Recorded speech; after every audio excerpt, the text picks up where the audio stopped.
Welcome to this session where we're continuing with our PHP MySQL series. Previously, we looked at how to create the form. We created the database, which is right here. We called it school syst. Then we created a table which we called students.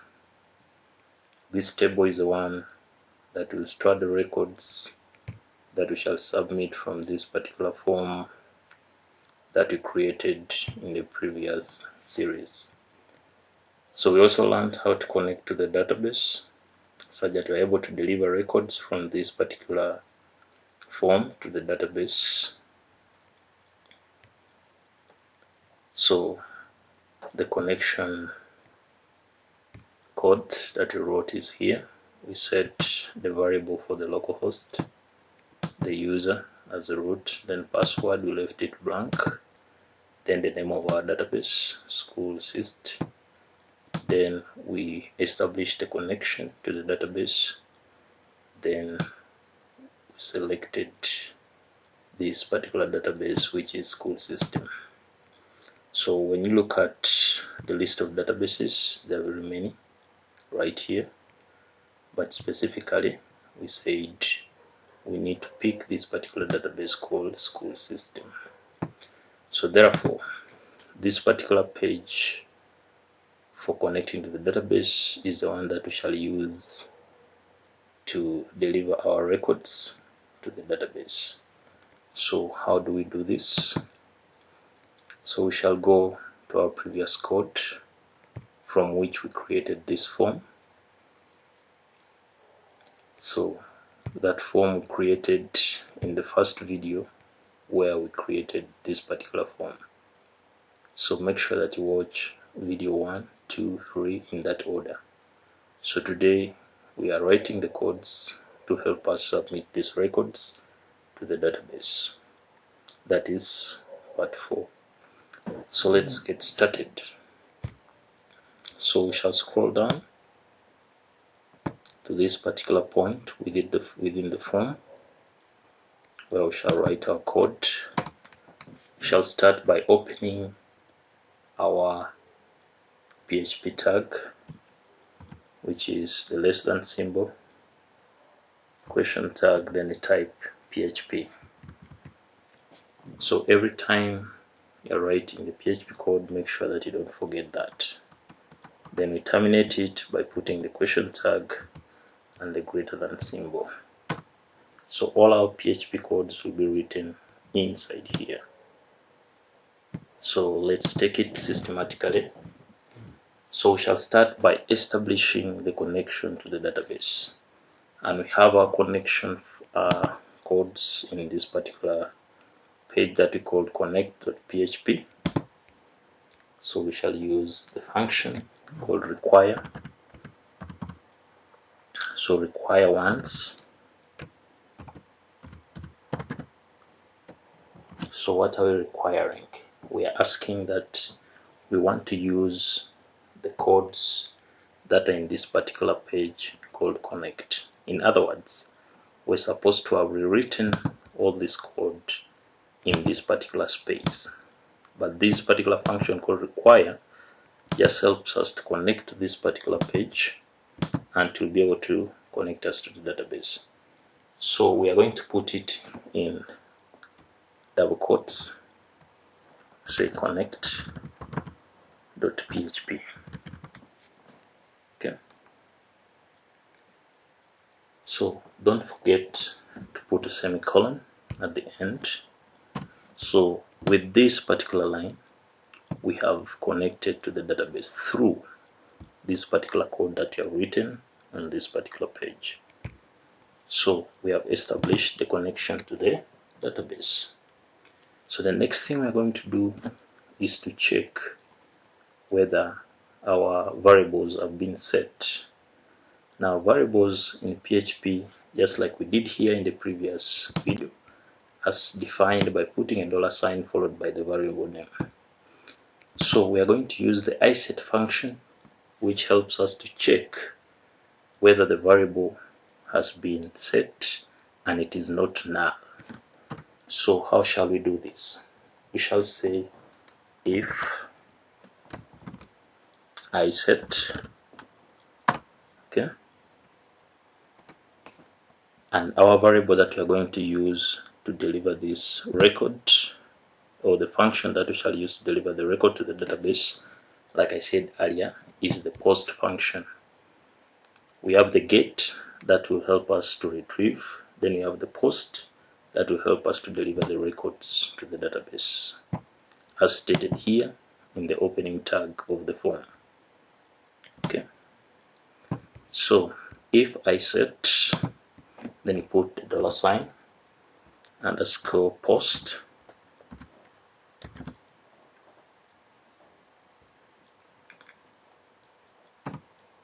submit. So meaning that if we click on the button, if we click on the submit button, what should happen? You should first check whether we have clicked on this particular button. That's why we say iset. So this is the submit button.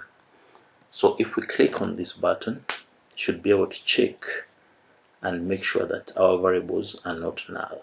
Okay, so if iset, or if our variables are not null, what should happen next?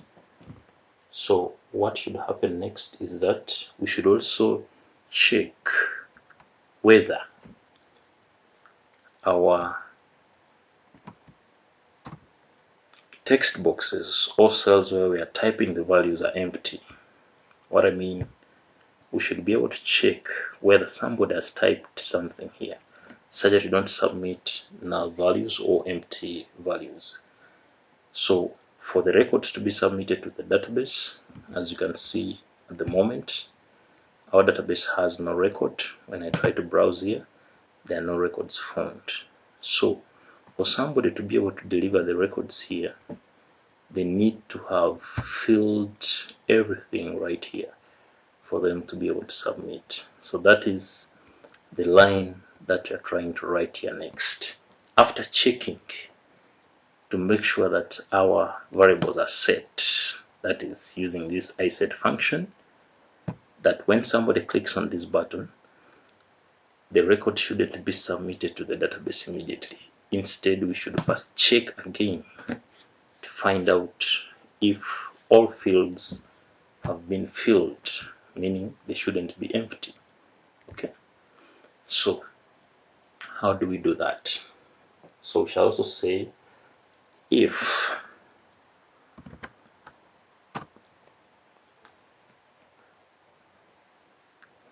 not empty.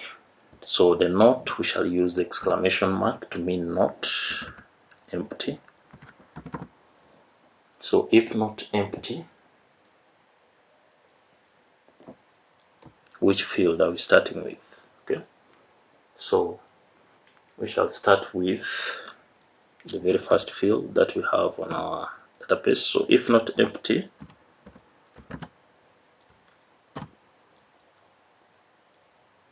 that is the field for the reg number. If not empty, it is right here, this particular field. Or we can check from here, if this particular text box is not empty, that's what it means. So if not empty, okay, if not, so the not I'm talking about is coming from this exclamation mark.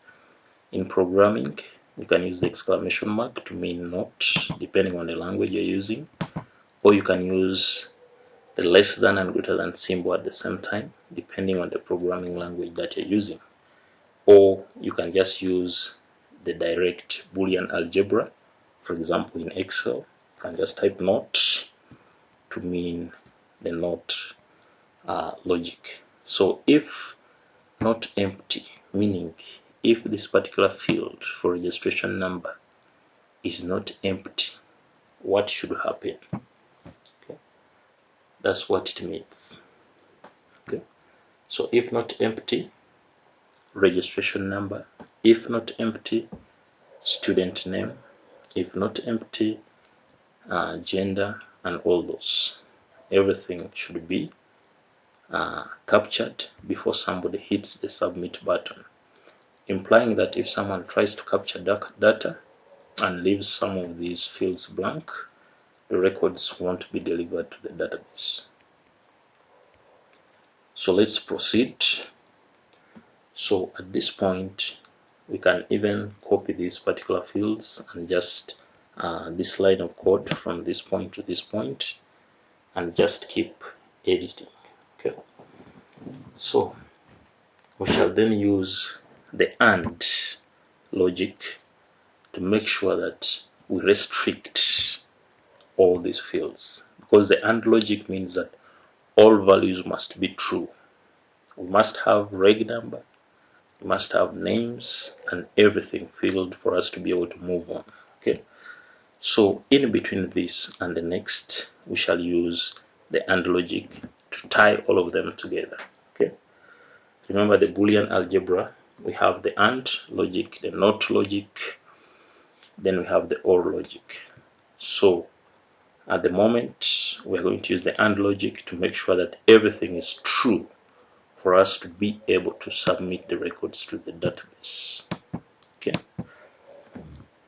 so we are going to put the AND logic. So we shall copy this particular line of code from this point up to there. Okay, from the exclamation mark up to this parenthesis here. Okay, so you copy, right click and copy, then you click right in front, then you type AND. Okay, so implying that you're trying to tie all the other remaining field, and then you paste. After pasting, you change this. What is our next field? As you can see here from the database, our next field is student name. So I'll just copy it and paste here.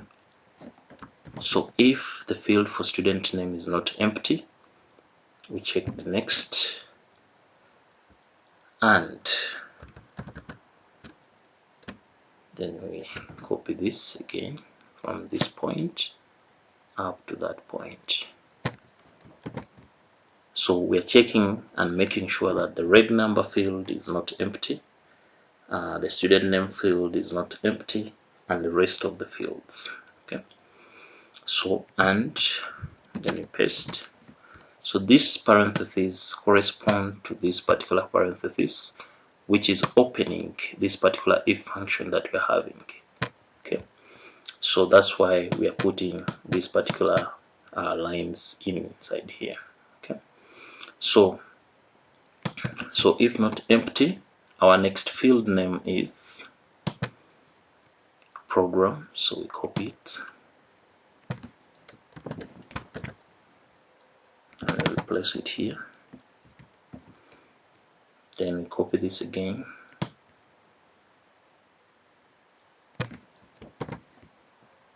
Type and.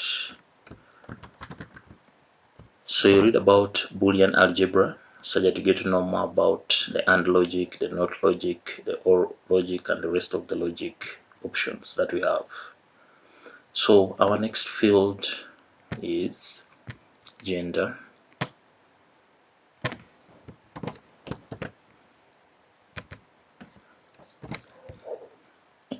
Now we have the last and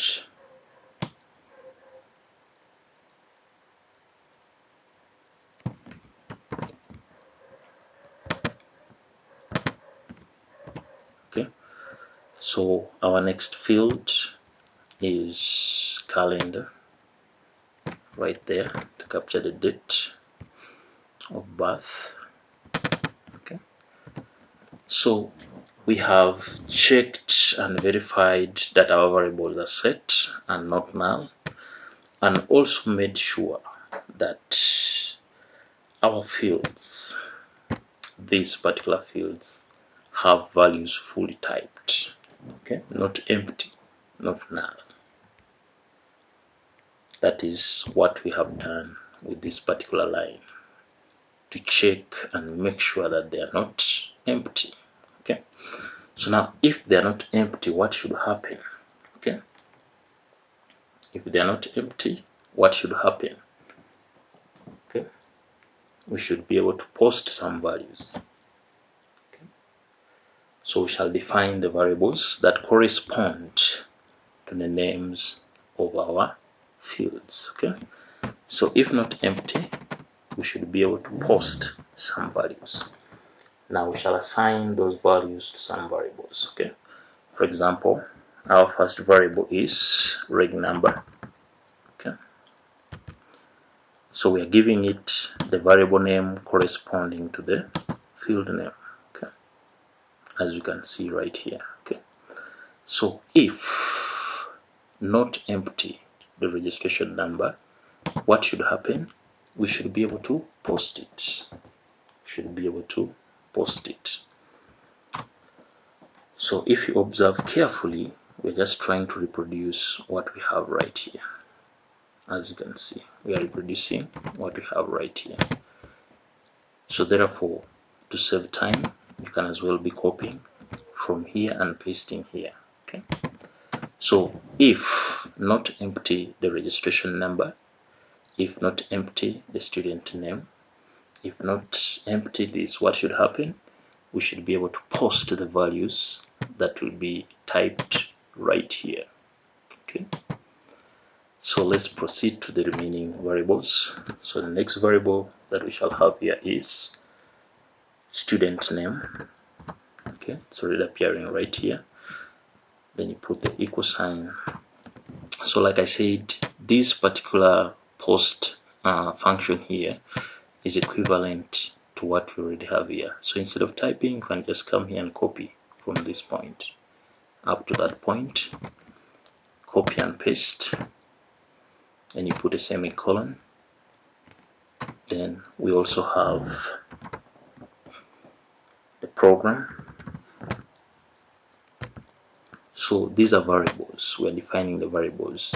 Okay, variables hold values, and these values are those particular registration numbers, the names and etc that we shall type right there. So we shall later on use MySQL to post them or to insert them to the database. So let's proceed. So we shall put the equal sign, then we just come and copy from this square bracket up to that point, and we paste here.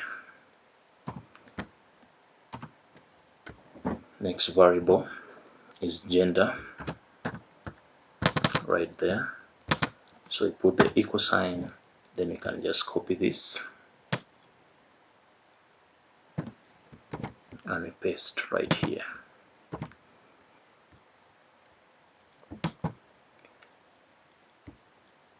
So don't forget to put a semicolon at the end of each of those lines. So next we have the calendar.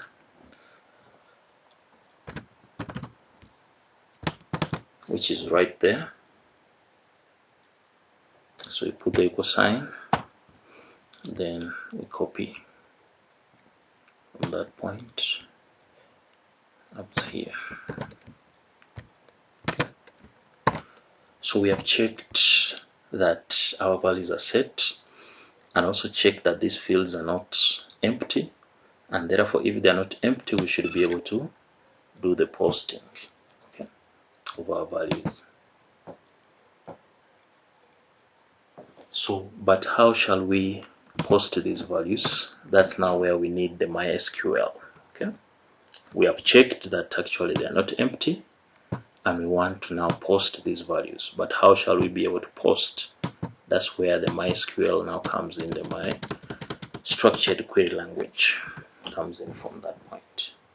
So we shall assign the variable called insert that will hold our string for MySQL. So insert equals to MySQL I, so query. So we are writing the query that will help us to deliver this information into our database. Okay, So our query will use our connect variable to connect us to the database, which is right here, this particular variable called connect, through these particular privileges to be able to connect us to the database. We have already referenced that particular connect page in our PHP line right here. So implying that our variable connect can as well be understood from here instantly. Okay. So we are writing the MySQL query that will help us to insert these values to our database. Okay.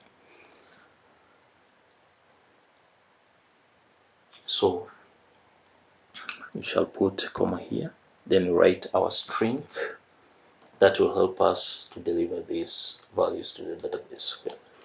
So we shall open the double quotes. Inside the double quotes, you write the insert function, insert into. Okay. Then make sure that the table matches exactly what you have here.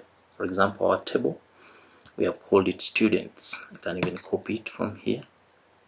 So insert into the table called students values. Okay. Insert into the table called students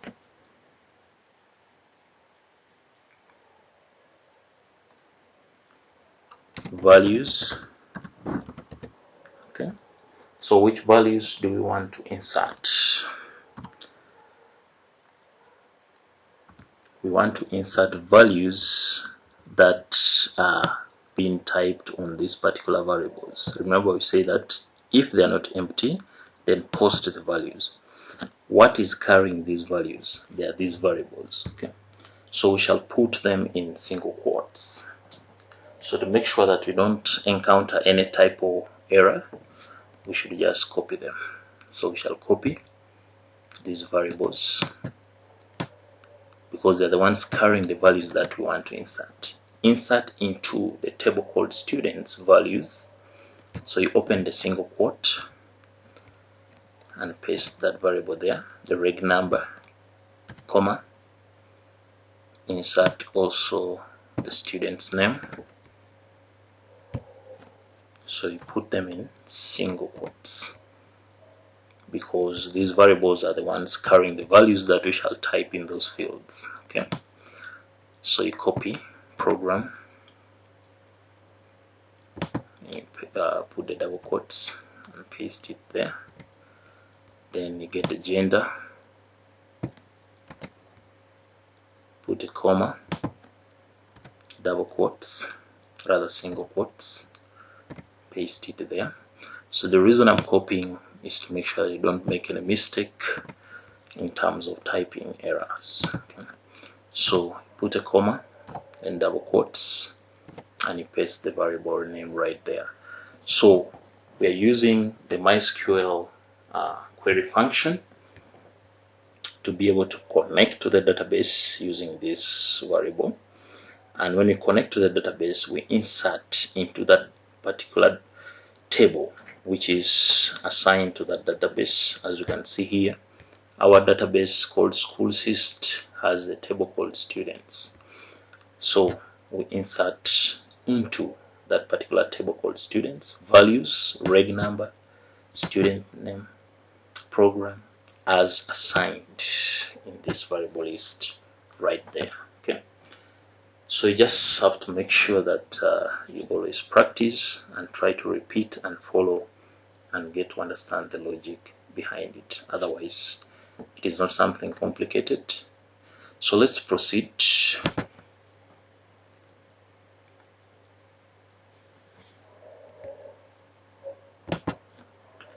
Put a semicolon there to conclude our SQL query. So to confirm that actually we have successfully entered these records, we just want a simple message to appear. You can say echo record submitted successfully, records or record submitted successfully.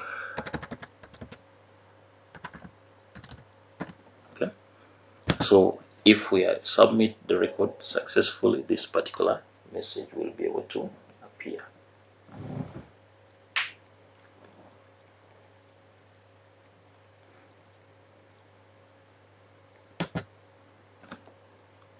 Else, what should happen? You can echo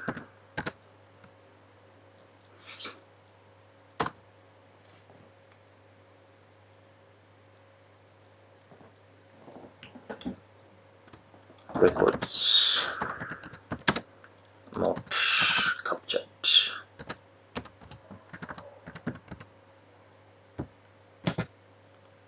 So you save the changes.